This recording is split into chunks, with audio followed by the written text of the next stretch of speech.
মোৰ ছাত্ৰ-ছাত্ৰীসকল আজি আলোচনা কৰিম বছৰিকা পৰীক্ষা 2021 ক্লাছ 4 ৰ বিজ্ঞানৰ প্ৰশ্নমালা আলোচনা কৰিম।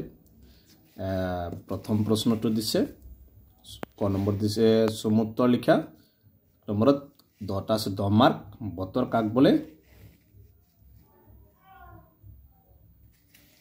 তাৰপিছত দিছে শক্তি কাক বোলে? পুষ্টিকৰ বস্তু কাক বোলে? পুষ্টিকৰ বস্তুবোৰ আমি কৰ পৰা পাওঁ? আমাৰ শৰীৰৰ সকলো কাম-কাজ কোনটো অংগই নিয়ন্ত্ৰণ কৰে? জকা কাক বোলে? শাৰীৰিক শক্তিৰ পৰা স্থিতি শক্তি পোৱাৰ এটা উদাহৰণ দিয়া। উশাহত আমি কি গেছ লওঁ? ক্লৰফিলৰ নাকাম কি? শক্তিৰ পৰিৱৰ্তন বা ৰূপান্তৰ বুলিলে কি বুজা?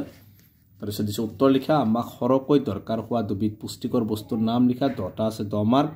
দুবিধ প্ৰটিন থকা পুষ্টিকৰ বস্তুৰ নাম লিখা। দুবিধ কাৰ্বহাইড্ৰেট জাতীয় খাদ্যৰ নাম লিখা। মধ্যাকৰ্ষণীয় শক্তি কাক বোলে? প্ৰকৃতি এটা ডাঙৰ নিয়ম মানি চলে। নিয়মটো কি? গছৰ পাতত কি থাকে? তাৰপিছত গছৰ শিপাৰ কাম কি? গছে পাততহে খাদ্য তৈয়াৰ কৰিব পাৰে কিয়?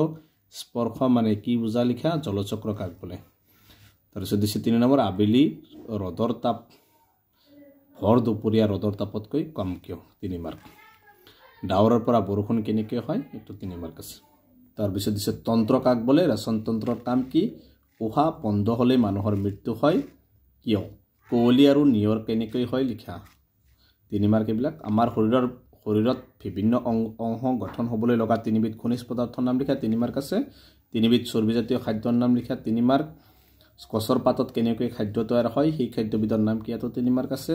আমাৰ শৰীৰৰ সকলো অংগক অক্সিজেন লাগে। শৰীৰৰ বিভিন্ন অংগই অক্সিজেন কেনেকৈ পায়? 4 মাৰ্ক। পানী দূষিত হোৱাৰ 4টা কাৰণ উল্লেখ কৰা। ইয়াতো 4 মাৰ্ক আছে। কালতকৈ জাৰকালি ভিজা কাপোৰ সোনকালে শুকায় কিয়? 4 মাৰ্ক। স্নায়ুতন্ত্ৰ কাক বোলে? স্নায়ুতন্ত্ৰৰ প্ৰধান কাম কি? মানুহৰ কাম কাজৰ ওপৰত বতৰৰ প্ৰভাৱ কেনেকৈ পৰে লিখা। তাৰপিছত দিছে খালী ঠাই পূৰ কৰা। 5টা আছে 5 মাৰ্ক। এইবিলাক চাবা। তাৰপিছত আছে শুদ্ধ নে শুদ্ধ লিখা। এইবিলাক 5 মাৰ্ক আছে। চাবা 5টা আছে 5 মাৰ্ক।